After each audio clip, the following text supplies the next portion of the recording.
My name is Marco Bucci.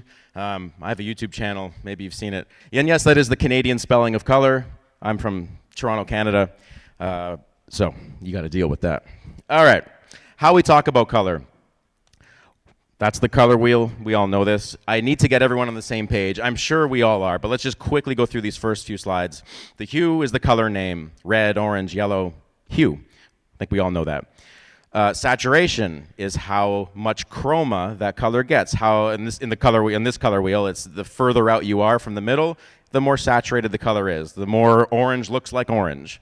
If you were to go in the, actually I have a slide here. If you were to go in the middle of the color wheel, or toward the middle, you can see in my Photoshop color picker, it's closer to gray. So saturation and grays, as you can see, grays equals reduced saturation.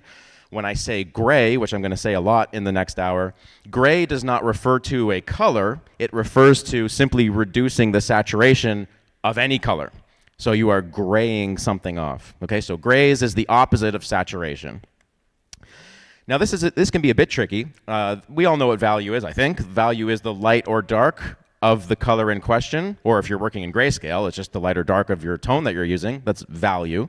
Now, the color wheel is tricky because the color wheel does not show you value. It uses roughly the same, or as close as it can to the same value for every color. So you see these two color swatches here on the right. Those are the same color, the same hue. When I say the same color, color equals hue. When I say this, these are the same hue, but different values. So they are two different colors, but it's the same hue. And on the color wheel, that's represented in the same little spot. This is a little mental hurdle we have to get over when we look at color wheels, like when we're doing theoretical talks like this, because the value can actually change the look of the color. But that is the same color. The same hue, just a different value. So just be aware of that as we go and, as you look at color wheels in the future. Okay. That is, what color is that? That's red, right? Red. Yeah, I put a lot of work into these slides. This, though, what's that? Well, that's also red. So this is a problem because we can't really use color names to define colors in our painting because suddenly that's where those two reds lie on the color wheel. We need to be able to measure that. The word red doesn't have enough resolution for us. We need to know what kind of red it is. And that's a good intro, really, into this whole talk because color names, they're not very useful because they don't tell us the temperature of the color. Temperature, if you've seen my YouTube channel, you know I'm all about color temperature. Temperature, it refers to those little subtle differences. And actually, temperature can refer to wide swaths of color differences, as we'll see, or it can refer to little tiny differences.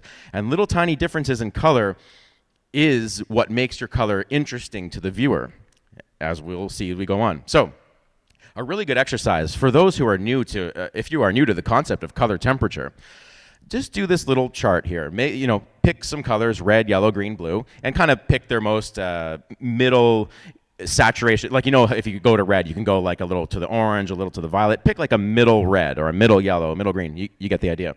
Put a saturated swatch down and just try and move it. You can see a simplified color wheel up here. And just try and move the red.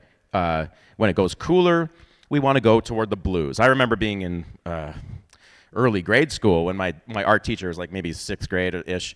My arts teacher said, the cool colors are blues and purples, and the warm colors are reds and oranges. And I think that's true. It's a very broad understanding, but in this case, that's what I'm doing. I'm taking this red, and I'm shifting it, in this case, warmer. So I'm shifting the red toward the oranges. And I kind of stopped. As you can see, I'm getting into orange right there. So I stopped. It's no longer red. And then over here, I'm shifting the red the other way toward the violets. And when I feel like I've hit a different color, like a violet color, I stop. And it's the same. A cooler yellow will actually get greener because green neighbors yellow on the wheel. And then going warmer, you'll slide your yellows into the oranges. And green is interesting. Green is actually the largest amount of colors, varieties we can see is the greens. So you're going to have a lot of nice varieties of green. Going cooler, sliding into the turquoises. And then going warmer, you're going to slide into the yellows. And then blue is an interesting one because a lot of people, when I just said blue is a cold color. Well, stereotypically, yes, it is. But how do you warm up a blue? Well, it can be as easy as simply sliding a blue into the violets. Now, why is that warmer? Well, it's because it's moving toward red. So it's warmer. It's not warm, it's just warmer. And that's the kind of a thing that I like to do in my thinking about color. I never say like, oh, that's a warm color, that's a cool color. It's just warmer, cooler. And we'll explore that concept as we go. So this is just a good primer, these first few slides, a good primer. For color harmony. Color harmony, my definition of it, is the visual traceable link between colors. You need to tell the viewer, you need to show them in your paintings how you are arriving at your color choices. See, if you just pick red for this, and blue for this, and green for this, your stuff is going to start looking disconnected. Your color is going to look disconnected. At worst, it's going to start looking like a child's coloring book because you really have no justification for picking these colors. Color harmony is kind of a sophisticated way to use color where you are showing the viewer the traces between colors. Now, I can talk all day. Let's just show you. So, chapter 2, moving color. This is color harmony. We are achieving color harmony by moving colors around, thereby achieving colors by moving toward them. We are earning the colors by like journeying toward them. So this is a painting I did. This is an old painting, but this is one of the, I'd say in the first few years of me kind of grasping with this concept, I did this painting. And I was really proud of this painting when I did it. I feel like I could paint that better now, but I feel like when I did that, 2009, I think, I felt like I understood something there, and something that I still use today. And I kind of want to show you this. I also like this painting for demonstration purposes because it's a very simple drawing. I think everyone here in this room could draw this. It's not very complex, just some squarish structures and bulbous trees. This is the color harmony in this painting, meaning the traceable link between colors. What I am showing you here, these are kind of, I've sampled colors that exist in this painting, and I've kind of sampled the predominant ones. These colors show up a lot in this painting. There are more colors than that, but these are the ones that kind of show up a lot. Now, what is the link between these colors? Well, what I'm showing you is there is an opposition going on from here down to here, and this is the link that I'm showing you. These colors here kind of chart a path. This path is moving this way, and then you can jump up here, and we're here. This path does not give us any information about going here. Like that's a left turn, that's a wrong left turn. This path is going up and it continues up here. It looks like this if you were to chart it out without a color wheel, because sometimes color wheels can be a little unintuitive to understand. These are the two extreme colors in my painting. It's a complementary palette. Complementary colors being opposites on the color wheel. So I've got, or near opposites anyway. I've got a yellow, which represents the warmest color in that painting, and I've got a purple, which represents the coldest color in that painting. In the middle, you see the dead gray, which I'm telling you doesn't exist, but in this case, what it is, it's the zero saturation color, which goes right in the middle. It's neither yellow nor purple, it's right in the middle. So as you build out this palette of visual traceable links between these two colors, what you are doing is you are starting at the middle gray, which is the middle between those two colors, right? And you are moving out. So if you follow my mouse here, this row moves out. Let me just go to the next slide. There you go. I'm moving out toward saturated yellow, and then on the left, I'm moving out toward saturated purple. Is that purple? Actually, don't. It's funny. My wife makes fun of me. I am actually not good with color names. My wife, I say something's purple. My wife's like, "That's violet or indigo." I'm like, I don't know. It's cool. It's a cool color. So if I say purple and that's not purple, please forgive me. I honestly don't know. So we move from, and this is very simple, right? We start at gray, we move out to one, and we move out in saturation to the other. Now, what's powerful about this is the map of that entire painting, what I showed you back here. That's what I'm thinking about. Whenever I'm painting anywhere in this, I'm trying to understand, and I'll show you how I'm understanding it in a second, where I'm at on that path. Now, what's cool about these paths is you don't need to go all the way to the yellow or all the way to the purple. You can go in this middle area, and even this middle area is like a microcosm of the bigger picture. You can be at that little grayish desaturated violet there versus that, and that can be your warm versus cool. And there's still a visual traceable path between those. That can be your palette. It'd be a more muted palette, but it's the same thing, theoretically, as going from really saturated yellow to really saturated purple. It would achieve the same color harmony. It's just a matter of how colorful you want to be. Okay, so this is how I would roughly go about this. I kind of recreated my process. I lay in a very neutral combination of both. Can you see how these are neutral purples and neutral yellows, kind of like what I just showed you, that little circled area? I start there, a soup of both. Now this, again, let me just hit pause. Can I hit pause here? Yeah. This is a very simple palette. It's just a complementary palette, right? So I either know it's either going to be in the yellows or in the purples. So this is a very simple but still effective palette to start with. That's just, that arrow just shows you where the light's coming from. So as I build the light, I'm not going to try and roof my saturation right away. Remember, the theme here is we are earning our way to saturation. Saturation's like dessert. You got to eat your meal first, and then you get your saturation dessert. So I'm building my way there with grays. Again, grays being desaturated colors. So you can see that as I'm building these trees, it's neutral yellows and neutral purples here in the shadows. I will tell you about warm and cool lights and shadows in a moment, but just go with me here. These are neutral warms in the light, neutral cools in the shadow. Even the shadow, see the shadows of the trees that I've blocked in, let me hit pause. They're like neutral purples as well. So like the colors here, neutral purples, I should say neutral cools, which are purples in this case, are being mirrored here.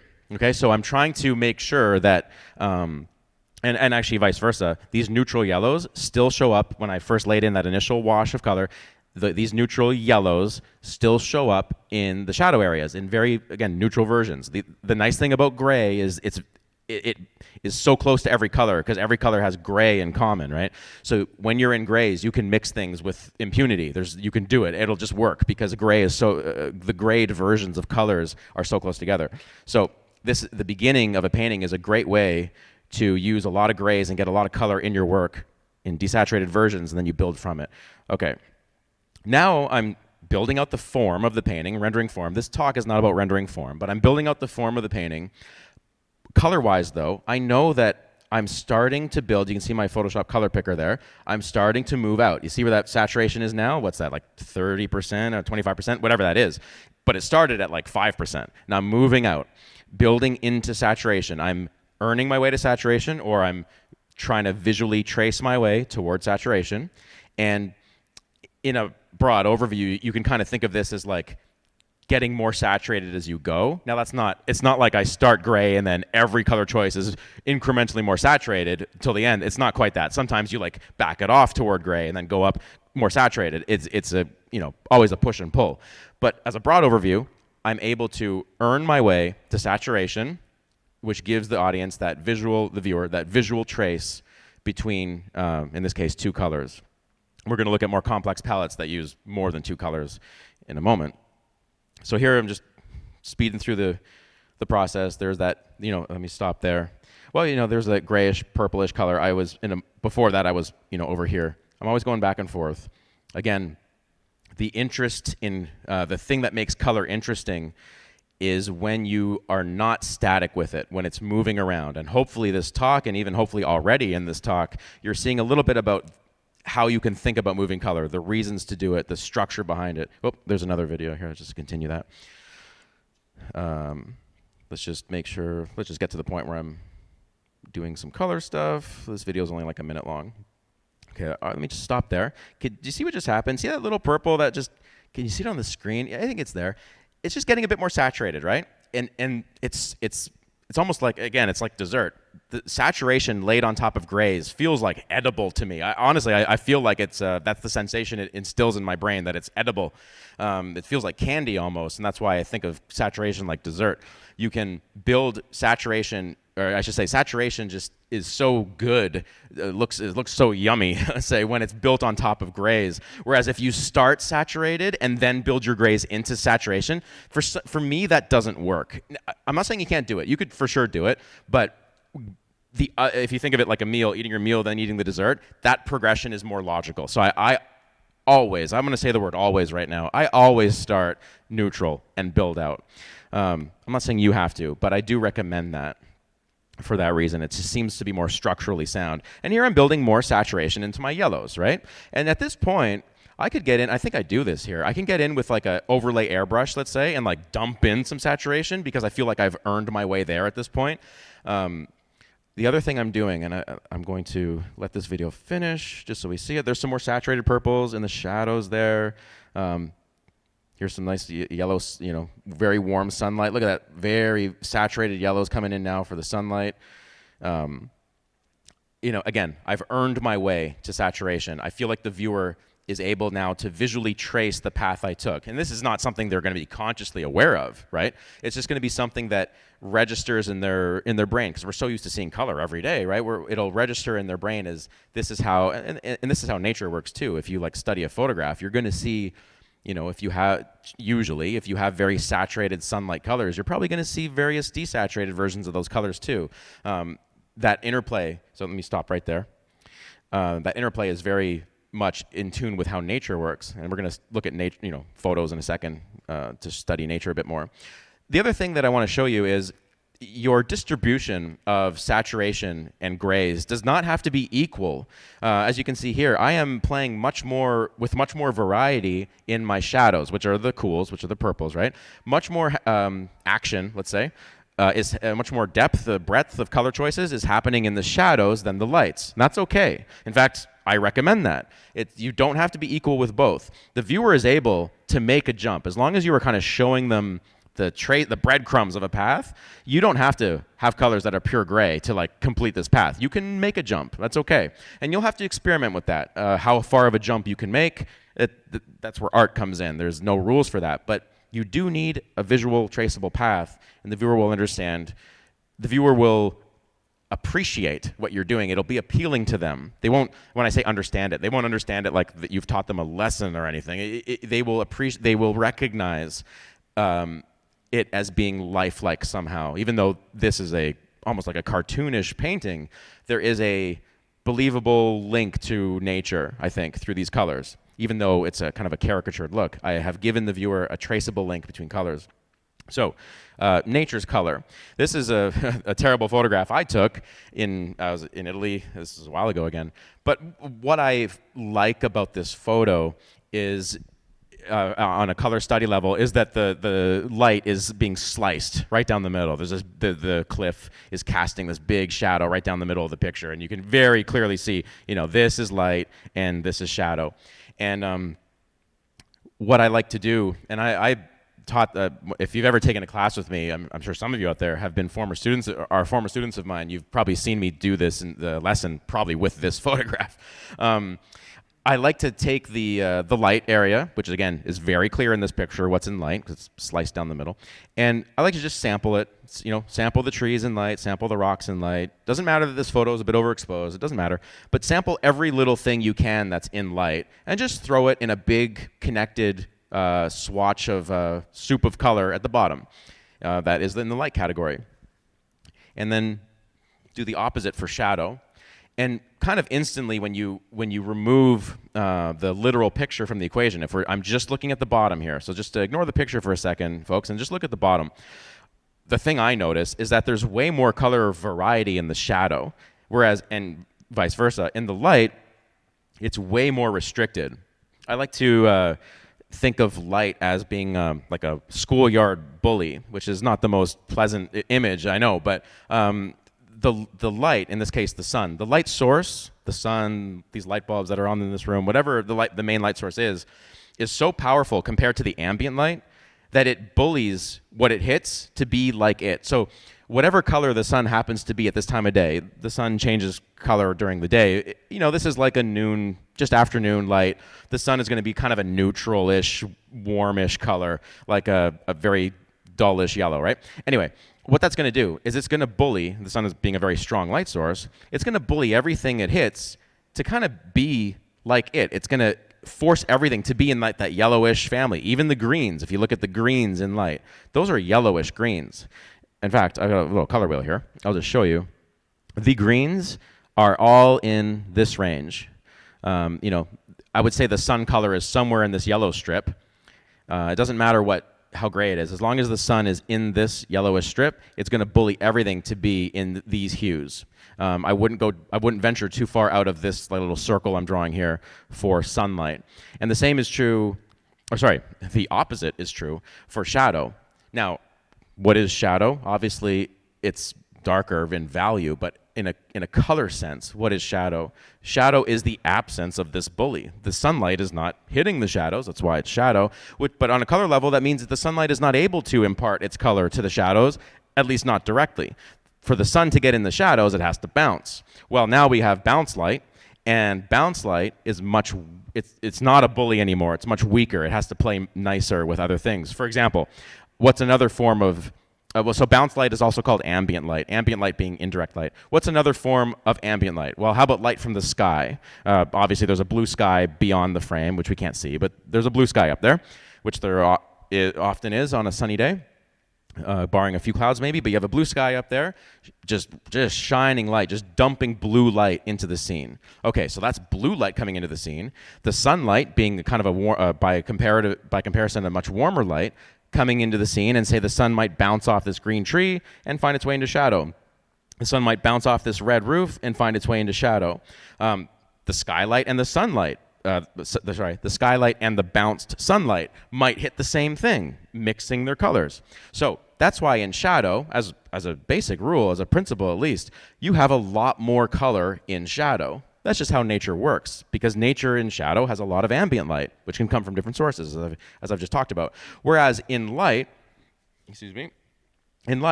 we have to deal with that bully. The bully is making everything like it. So the way I think about color is when you have a strong light source, like the sun or like a light bulb, in many of our paintings we tend to have a strong light source.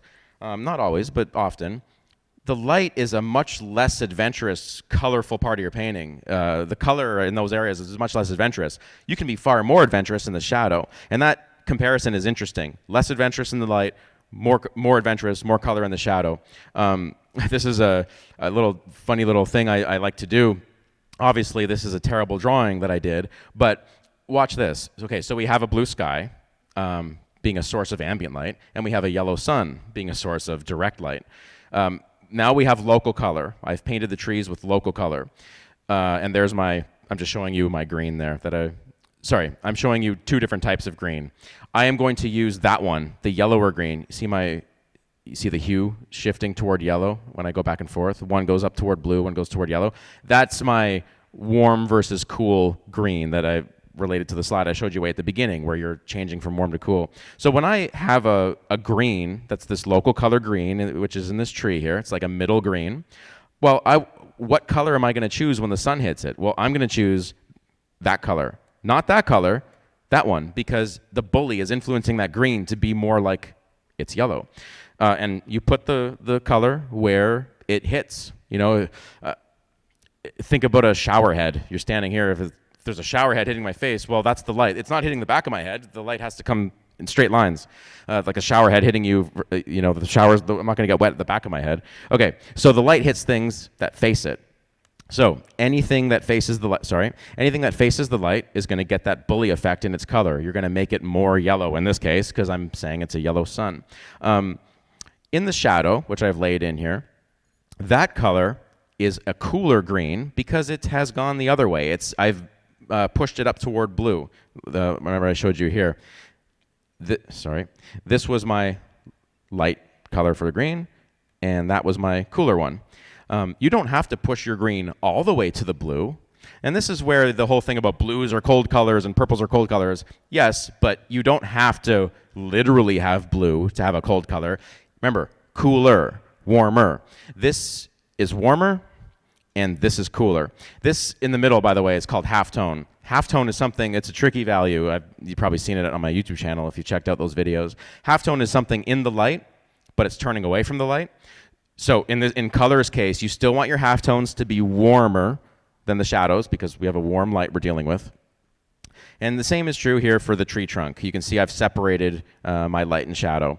Warmer orange-ish for the warmer brown. And this is a cooler one, and I'll tell you why it's cooler. We'll see this in a second. It's actually not bluer, it's more violet. And remember when I was moving the red toward cool, the red turns to violet? Well, that's how I'm getting cooler here, and I'm going to show you a chart we can use in a second.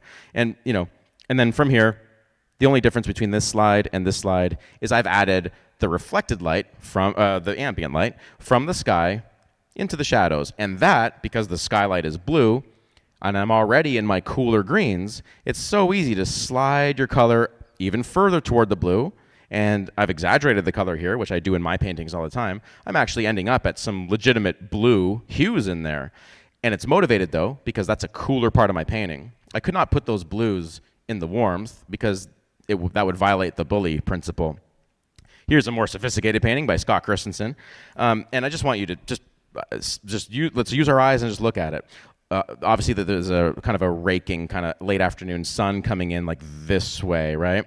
And you can see, look at the trees in light. Look at the bully principle. These trees in light are all some form of like an orangey green. Oranges and orangey greens. That's what the tree colors in light are. Now, there are obviously subtle variations, but they are all bullied into that one realm.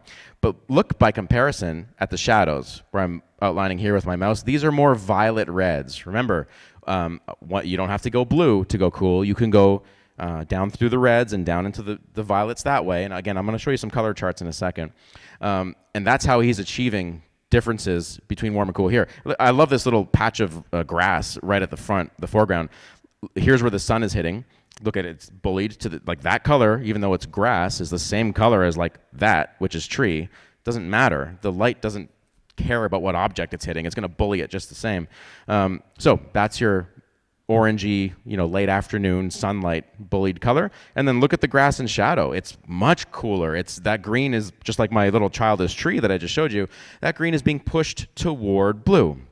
And even see the underneath there, like little underpainting, is kind of like violet red. Well, that's a cool red. Now, he mixed red with green. That's just an artistic choice. But he's mixed a cooler red, a more violet red, with a cooler green. They're both cooler. They both work. This is just where creativity comes in, how many cools and warms you want to mix.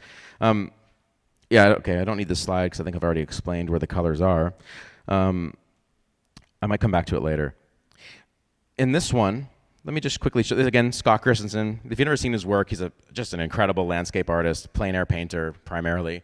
I was lucky enough to study with him back in 2008. Let's just look at the snow for a second. You might look at that snow and be like, oh, that's okay. This is a sunlight. Sunlight is always a warm light, by the way. Sunlight changes color throughout the day, but it's always a warm light compared to the environment, which is always cooler. There's no such thing as a cooler sun than the sky. That just doesn't exist on this planet. But the sun is always warm. So it's easy. If you have sunlight, it's easy. If you have sunlight, all your lights are going to be warmer, influenced by that bully, right? So the snow, you might look at that snow in sun and say, that's a pretty cool color. And you might be right. But remember, there's no such thing as a cool color. It's cooler, warmer. This color, which on its own might look coolish, but look at the snow in shadows, like over here. It's much bluer. So we have cooler shadow, warmer, by comparison, light. So Scott Christensen has not broken any color law here. I mean, look at these shadows, right? They're so blue. And snow is actually fantastic to paint because snow being like white doesn't really have a local color. It's really fun to push those blues in the snow. In fact, I really credit painting snow scenes with learning color because I was able to understand, wow, look how blue I can push this snow in shadow and it still looks like snow. So if any of you haven't painted snow scenes, give it a try. They're easy and fun and informative for that reason. The cliffs in light, check the time here. You can see the cliff, the rock face in light. See how it's like, this orangey, reddish, whatever that color is. Again, that's why hue names are useless. Whatever you get picture on the color wheel where that is, somewhere in the oranges, right? Well, compare that with that. I have a color wheel here. Compare it with this. I would say, where I'm circling now in the light, I would put that around here. That's where I'm thinking it is. Somewhere in the oranges, relatively grayed off. There's nothing real saturated about it. But how about this color? It's the same material of rock, but it's a very different color. I would put that color, so here's where I'm saying the lights were. I would put that color for that shadow of the rock somewhere, somewhere over here. Maybe even closer to the blues. It definitely modulates its way into blues. Like there's a whole mixture of color there, right? I would say those shadows are like over here. So you have the lights being on the warmer side of the wheel, and the shadows being on the cooler side. And he's given you the link between them because if you see that rock, some of those passages of color in that rock are kind of reddish, right? But it's a cooler red. It's a red that's in the violets. You can see that. It's a red that's in the violets. And then he moves that into really deep blues, which are like, he gets all the way up, probably over here, very saturated. So Scott Christensen, in those rocks, has given you that visual traceable link like this. He's given you a path. And that path equals color harmony. You can see this, obviously this is a photograph. I'm sorry, I don't know who took this photograph, so I don't have a credit. But you can see, look at the wheat fields in light. Again, this is sunlight. It's, you know, a middle orangey yellow color. And look at it in shadow. It's a much cooler color. There's probably some grayish blues in there. And why is that? Well, it's because like we talked about, in the shadows we have to deal with ambient light, which in a sunlight scene, that sky is a huge source of ambient light. Okay. I don't need the color wheel. This is a beautiful piece by Dong Lu, but I think I can skip over it for now. But you know, let's just dwell here for just a few seconds. The thing I just want you to notice in this beautiful piece is just look at that bully effect. This is another sunlight scene. Look at the grass in light, and notice how those greens are very similar. Now there are still variations of green. You can see, like where I'm circling here, there's little beautiful patches of like more orangey green, more greenish green, but I would say the orangey green is, you know, probably somewhere around there, maybe a little more saturated, somewhere around there. And the more greenish green is somewhere around here. Doing this is, you're still within the same kind of bullied area. Remember when I talked about the bully, I kind of drew this circle. I kind of consider like the bully influence to be like a circle with about that kind of radius on the color wheel. And even if the light, like let's say the light were blue, well, the bully effect would be like this. It'd be like this radius. If the light were purple, then the bully effect would be like this. So I kind of consider, using this color wheel anyway, the bully effect is like, you know, that range. And this painting adheres to that kind of principle. It's true in the cliffs and, of course, in shadow. This painting is a beautiful example of light versus shadow. Look at how far into the blues that she's pushing here, and it's just a beautiful a beautiful choice, but it's justified because it's not just blue. You can see that there are some warmer blues. Like, see these like little parts I'm circling here? That's just like the Scott Christensen trees, right? Those are violet, therefore cooler reds. So there is a trace, even there, through the color wheel. We're going into the cools instead of just jumping from one extreme to the next. So I use this in all kinds of paintings. This is one of my cartoony paintings where you have very clear, let's just look at the green monster here. He's lit by the sun. He's like hiding in a cave and the sun is kind of streaking in, right? He's green, but there's a million colors there, and the only way I'm able to pull that off is because I'm always thinking about the overall difference between what's the bully sunlight doing versus what's the ambient light doing. And I'll show you, and it's the same is true here, and you can see how far I try and push this in my own work, for better or worse. Sometimes I'm more subdued than this. This is pretty maximal. This is turned up to 11 here, where I'm like, you know, I'm really thinking, okay, that sunlight is this super bright yellow, so let's push all of these furry green skin tone, fur tones into the yellows. Now, not fully though, because look at, there's still some like greener greens. This is just like the grass I just showed you. Here's some orangey colors, yellow colors. But again, think of my bully radius, right? It's all in that radius. And that's in light because it's a warm light. Then in shadow, I kind of went kind of nuts with the shadow. I kind of am using all kinds of cooler greens. Here you can see that the green is getting cooler, it's getting bluer. Do I have a color wheel here? No. The green's getting bluer, and then just because I felt like it, I went actually into the blues because I felt like this is a real test of my visual traceable link between colors. I feel like if I'm getting cooler with the greens, let me just show you a color wheel. Just imagine just imagine the green monster you just saw. Sorry, I didn't put a color wheel on that one for some reason.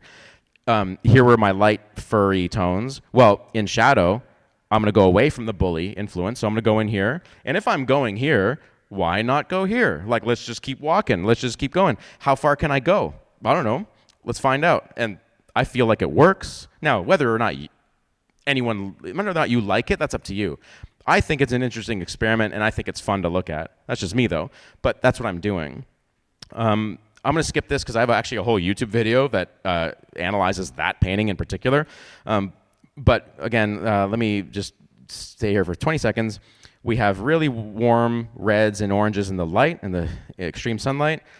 And to provide that visual traceable link, look at the shadows.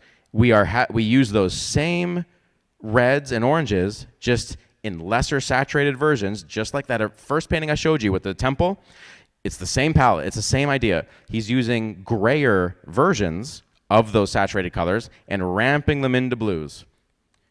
Okay. Let me skip that because, wait, why are you laughing? Did I do something wrong? Oh, okay. I wasn't expecting a joke there. Oh, okay. I appreciate it. Yeah, oh, okay. Well, let's talk about this then. This is cool. We need a laugh break. This is good. Sorry, guys. I talk wall to wall. Like, you can't stop me. So this is a bad habit I have. But time really ticks by. It's 1:36 already. Okay. This is, I'm glad we're here. This is a very good study that I recommend everyone do. And I did so many of these studies. Sometimes I still do them. When I teach classes, I do them. So I still actively do them. Let's take a photo that has clear light and shadow and just put these magical orbs in them. They're not magical. They're just spheres, right? They're just draw a ball or just use a circular selection tool to make a ball, a circle, and put one in light and put one in shadow. And see if you can integrate them. Simple as that. I recommend using a white local color at first. You could use a red ball if you want, but I made them white because, again, just like the snow I talked about with Scott Christensen, the nice thing about white is it's got no local color of its own, so it's fully influenced by the light sources. So in the main bully light, I'm kind of picking this yellowish color because I think the sun is a kind of a neutral yellow color at this time of day. I'm just guessing at that. And there you can see the bully influence. There's really no creative choices there at all. It's just one color, basically. Now, there is a half tone here where the light is turning away, but it's still in light, right where I'm outlining with my mouse right now. It gets a little redder. That's something called light fall off, which I don't want to get sidetracked into. I actually have a YouTube video about light fall off, which you can look at to maybe further understand this. But in the half tone, as sunlight, which is like, in this case, like a yellowish light. As yellow falls off, it gets redder. It just does. I don't know why, but it does. This is a science thing. So my halftone is just a bit redder and also a bit darker, but still in light, right? So the halftone, being in light, is still bullied by the sun. But because it's turning away from the sun, it gets a bit redder. And that's something you can do in your work all the time. Think about that. If you have a nice warm sunlight, or any warm light, doesn't have to be sun. If you have a warm light and you're turning form, make that warm a little redder, a little oranger, a little redder. It usually will work, just because that's what nature does. And I don't know why it does that, but I know it does it visually. And then in shadow, look at this. In shadow, I have this ball hovering above the foliage here for a reason, and that reason is that I can take full advantage of bounce light. So the sun finds its way in this way, just a straight line this way, hits these green trees, and bounces up into the bottom of the ball. And because white has no local color, I'm able to play with all kinds of greens in the shadow. And I'm mixing them with, it's hard to tell, but can you see very, very grayed off reds? They're there. They're very, in fact, that's how I started this painting, with a very kind of grayed off red. In a moment, I'm going to tell you why graying things off can move temperature. I'm going to get there right after this. There's a really grayed off red there, and it's a nice visual traceable link because I have a kind of a more saturated red in my halftone. Then in shadow, you can see in this area I'm circling here, I really hope this shows up on the monitors. I think it does. There is a kind of a grayed off red that is several steps grayer than that, and that leads into more saturated greens, which push all the way up to medium saturated blues, and those blues come from the sky. So it's all very motivated. The green's motivated by the foliage, the blue's motivated by the sky. Whenever you're painting shadows, you have to think about what is the motivation of color. When you're painting outdoors, it's very simple. Like I just said, the sky being a huge influence in shadow, which is why you can fall into a habit of just making your shadows blue. Don't do that, though. The sky makes shadows bluish, but only where the sky is likely to hit. Sometimes you have to deal with bounce, like the sun bouncing off these greens and bouncing up. There's nothing blue about that. You're just going to be working in the greens there. And I just want to make sure these greens do not compete with the bully warmth. So when I pick those greens, I'm going to move away. Remember my little radius of influence? I'm going to be moving away from that when I pick these greens, just to make sure that they are not in the realm of the bully color. And then here's the ball in shadow where, you can really see it. You can really see the skylight influence up top because the sky comes down from above, right? So it's going to illuminate things that face up. And then as the ball turns under, you're getting more neutralized grayish reds and who knows, grayish oranges, whatever it is, going into very dark stuff. By the way, just a quick tip on very dark tones. When you are this dark, like where my mouse is right now, it almost doesn't matter what your hue is. The eye doesn't really register color very well when you're that dark. So don't fret too much over what your color choices are in the deepest recesses and your darkest tones. Color matters less there. Value kind of takes over. That's just a side note. Okay, models for moving color. There's 4. This is what you've already seen, going from one to the other through the gray, which you've seen, right?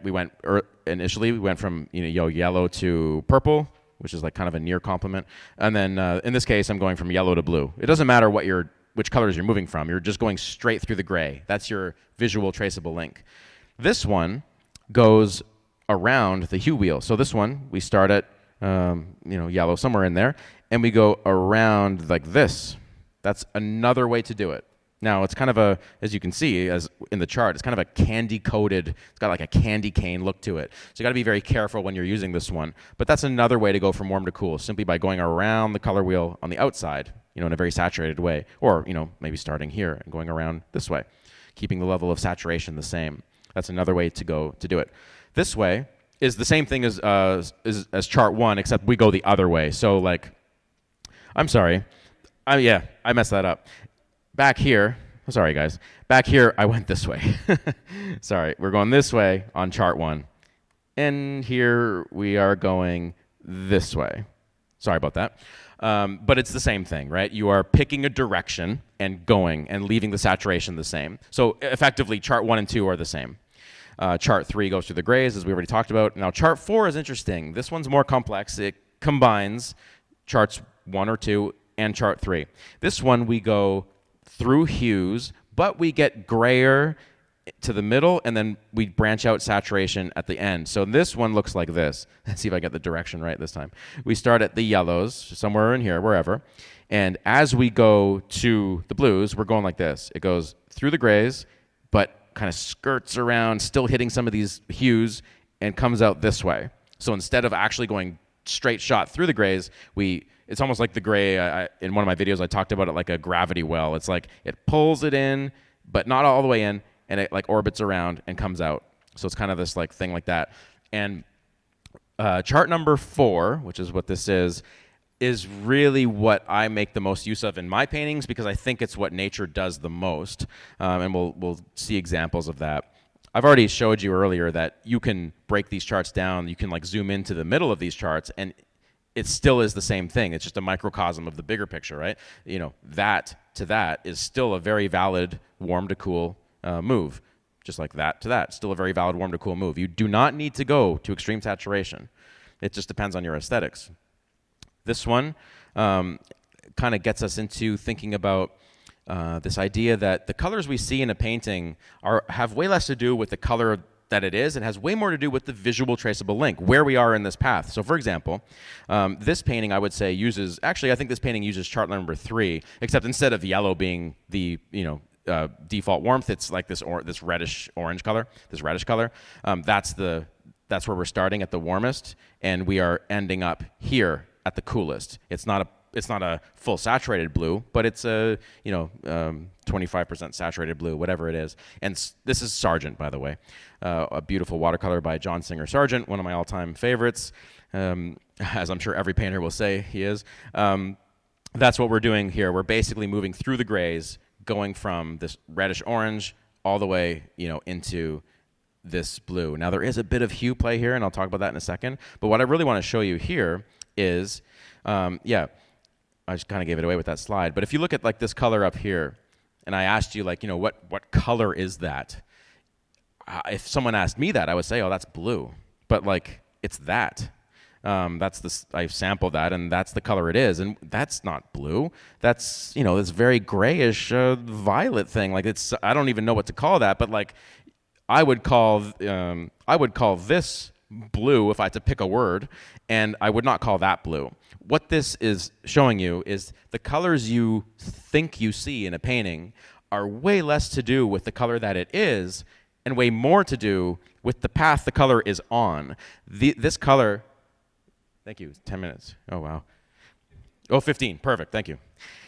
This color is going toward blue, as we can see. I've charted it out for you, right? This color is going toward the blues. It's not all the way there yet, though. But because it's going toward the blues, our brains recognize it as like blue by default. Like that's the category it falls into in our brains. You do not have to say blue when you're painting for it to look blue. It's like bluish. It's our brains are following that traceable link, which is what color harmony is, right? So as long as you are charting that path, the color will probably work. And I could probably show you a million different examples in this painting where he's doing that, but let's just keep moving on. This is an example of what I'm talking about. That gray swatch in the middle is the same color, but it totally does not look like that because it's up against two different colors. Because it's up against two different colors, this gray, which I'm saying it's the same color, trust me. I'm not cheating here.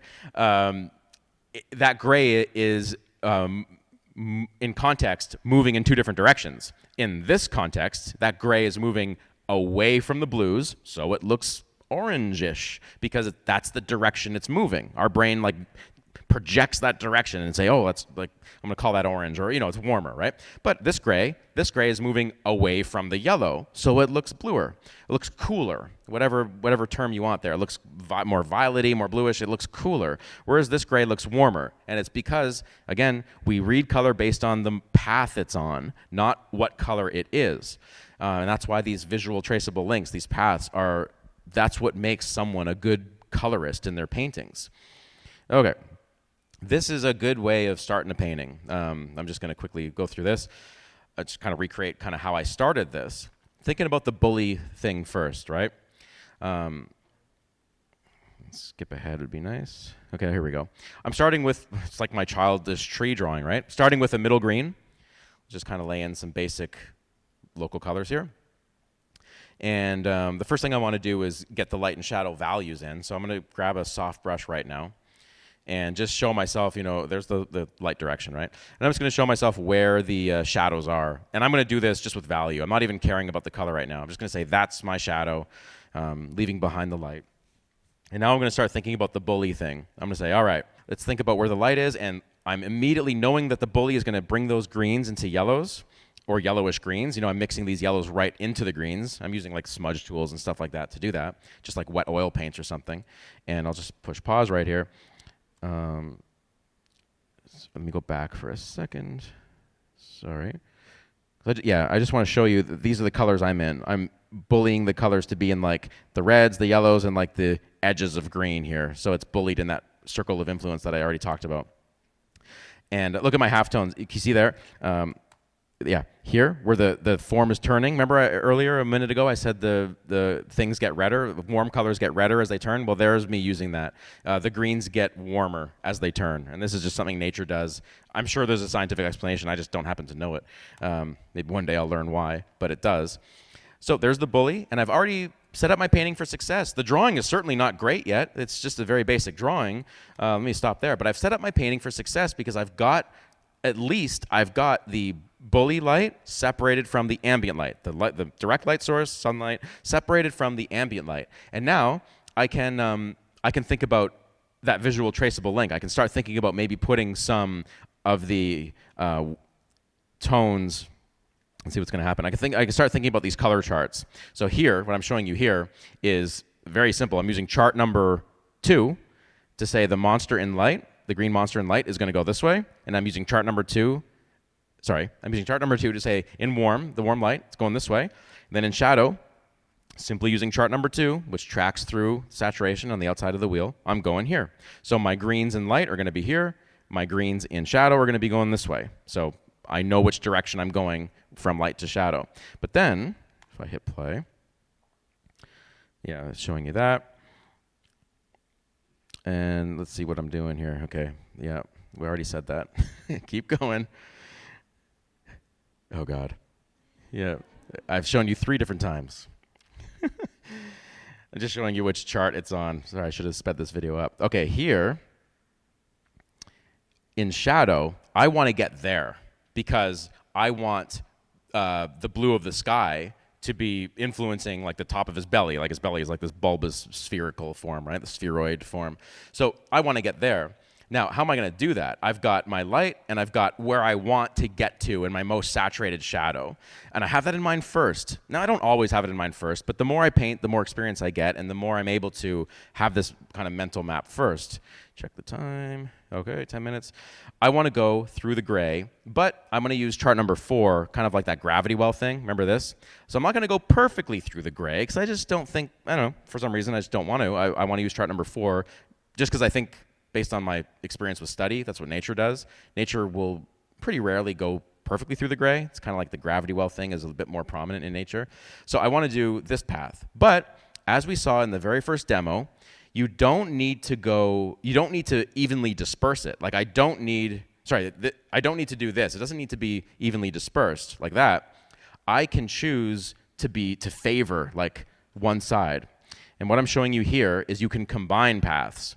So I can use chart number 4, sorry, I'll use my mouse. I can use chart number 4 to go through this way toward blue, and I can use chart number 2 to go from yellow to blue this way. You can combine paths. That's totally fine.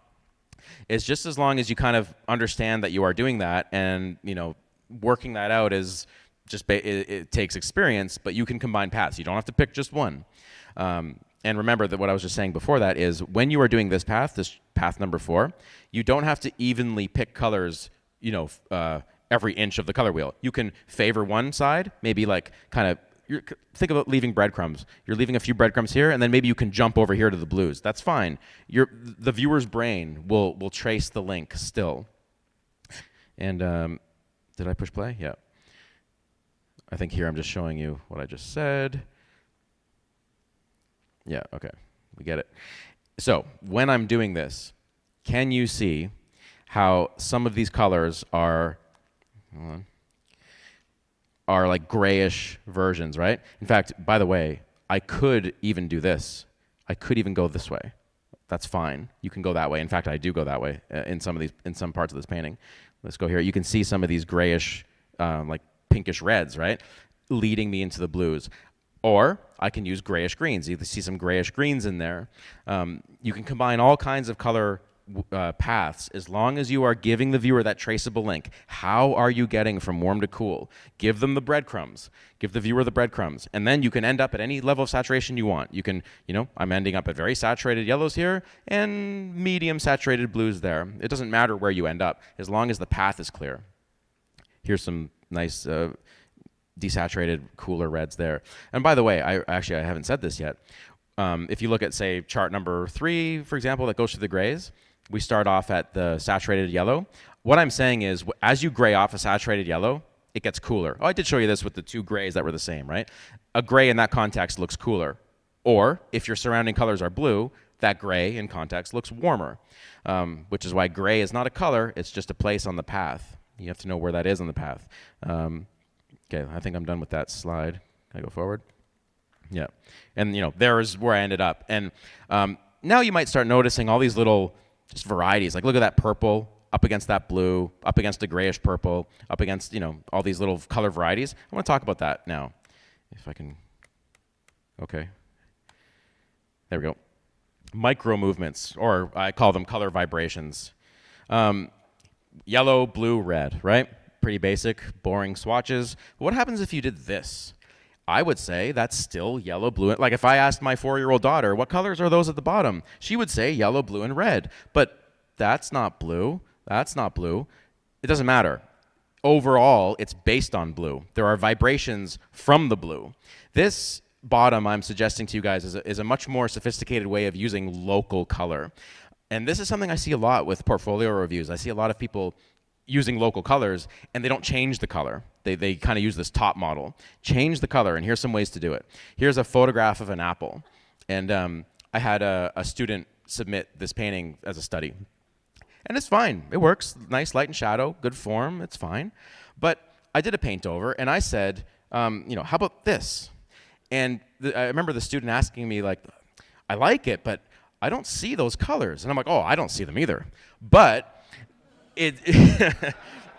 but it doesn't matter.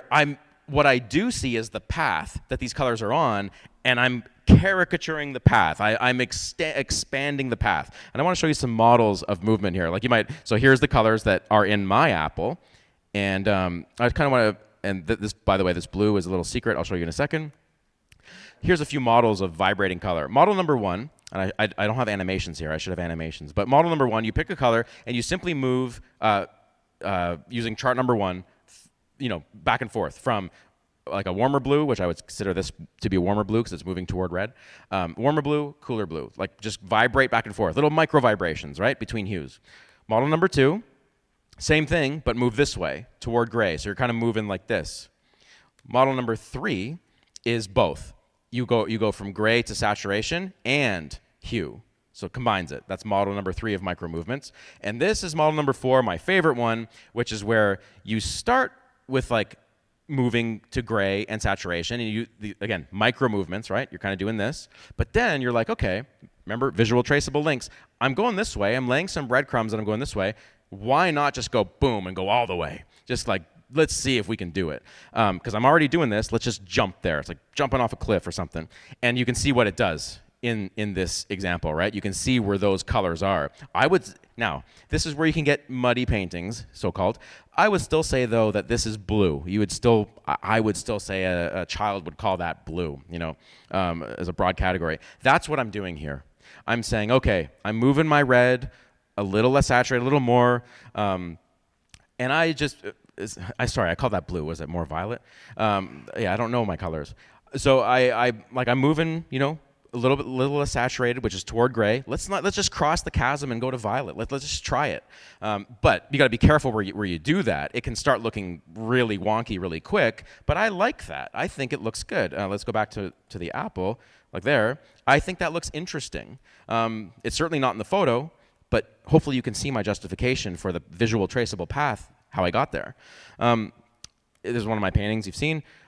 This is a close-up of the background. That's how I'm doing this background. I'm vibrating the blues. How are we doing here for time? Whoa, 3 minutes. I'm vibrating the blues from, using both hue, like there's a turquoise going into like a green, right? Hue, and saturation. That's like kind of a lesser saturated version of this, as well as a slightly different hue. They're neighboring hues. But look at that. What's that? That is me saying, okay, well, I'm moving toward gray, saturation. Let's go all the way. Let's cross the chasm and do something like actually on the other side of gray, which in this case I came out around the yellows. And you can see at the bottom, I'm showing you, this is model number 4 of color vibration. I do it all the time. There's a human face, right? This is supposed to be more realistic. It's still painterly rendering, but a more realistic version. If you look at the shadow, the lights, by the way, you see the lights at the top. I'm using just model number 1, basically, maybe a little model number 2, moving between hues, micro movements between hues, purples turning into oranges and reds, a bit of model number 2 with saturation as well. And then in the shadows, though, see that blue? These little blue notes? That's the justification for it. I'm saying, okay, I'm sliding these warms, like this is the hair colors that have their own micro vibrations. I'm sliding them maybe toward violet, like you see a little bit of violet there. I'm sliding that desaturated red into kind of a violet. Let's like just push it and see if we can find a few spots where I can say just continue that path, like the path on steroids, just go all the way, but only in a few spots. Only in a few spots. You can't get away with this a lot. And then here in 1 minute. We have, I just want to say, like monochromatic palettes can be great. This is Ryan Church for Star Wars like 20 years ago. He's using a red palette. But you can still have color temperatures by using by moving from saturated red to grayish red. That's what he's doing here. It's a red color, it's a red painting, but he's achieving temperature by having a saturated red, and he's getting a cooler red by moving grayer. Paul Lesane, who's probably walking around this building right now, this is his Lord of the Rings concepts. Warm versus cool blues. That at the bottom is a monochromatic palette. There's no temperature difference there. At the top, it's still a blue painting, but he's moving toward grayer blues, which look warmer, right? Because it's moving toward the other side of the color wheel. So he's able to achieve a blue painting, but still with warm and cool. Analogous, we have basically 3 colors, and you move your warm and cools that way. Here's Paul Lesane again for Lord of the Rings. Analogous palette, doing this. And I love analogous palettes because it's very simplified, and that's your extremes of warm and cool. Remember chart number 1 and 2. Here's my extreme warm, here's my extreme cool. They're very connected. You can only have a little bit of play, but it still is enough to give you warm and cool. And there's Paul Lesane doing it again. with these colors. So an analogous palette is what that is.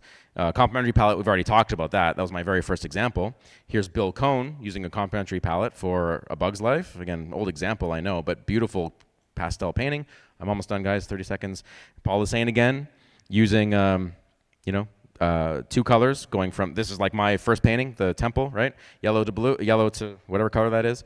And you can see how he gets there along the way with various grays, hopefully, you can see that. With a few little color vibrations along the way, like that reddish thing there. It's a little color vibration along the way. Remember, you can all this stuff I'm showing you, you can combine them. There's no static thing you have to stick to. There's split complementary. Scott Christensen is using oranges in the lights and turquoise and the violet colors in the shadow, which you can see it, right? There's like the turquoise, there's the violets in the shadows. Split complementary, because the complementary color would be there. You're not using that, you're splitting it. That's another good palette to try if you've never tried it. Edgar Payne, he's using split complementary, but going the other way. He's using, in lights, he's using 2, and in shadows, he's using 1. Yeah, you can see where they are on the color wheel, right? You don't have to be perfectly complementary. Dominique Louis on Ratatouille. This is his split complementary palette. And, okay, let's see. Yeah, last thing, last slide. These are color keys I did for a project. They use the same palette, but different arrangements of colors within that palette. So it's a split complementary, but I'm showing you where my colors are located. On the left, I'm favoring the warms, because it's a beautiful sort of sunset. I'm favoring the warms, not as much cools. And on this one, more of a new, I don't know, whatever time of day that is, I'm more favoring the cools. And you have different times of day using the same palette and different feelings based on different feels and moods based on your color dispersion. So just because you're using a palette doesn't mean you're going to achieve a certain mood with that palette. You can use a palette to achieve all kinds of moods. That is all for me. Thank you for coming. I hope you enjoy the show. It's been a pleasure.